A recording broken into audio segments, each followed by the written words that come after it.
This tutorial provides an introduction to the case management powers of the court. The overriding objective.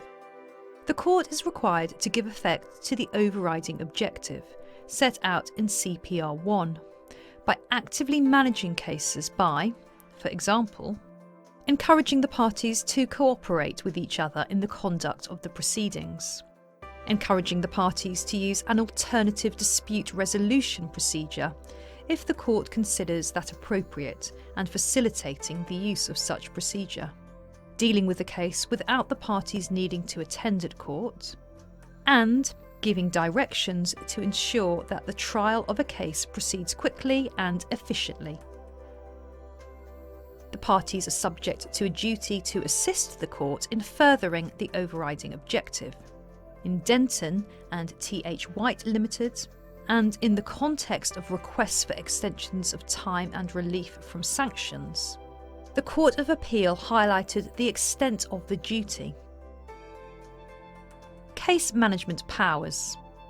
The case management powers of the court are extremely wide and may be found throughout the CPR.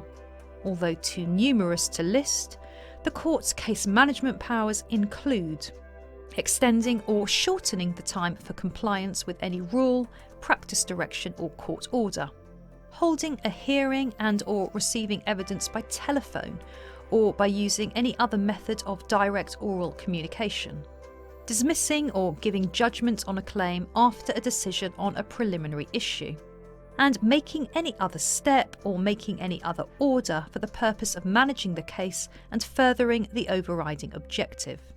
In addition to its general powers, the court may exercise stage-specific powers of case management at, for example, a costs and case management conference, upon allocation of a claim to a track, or when determining an interim application.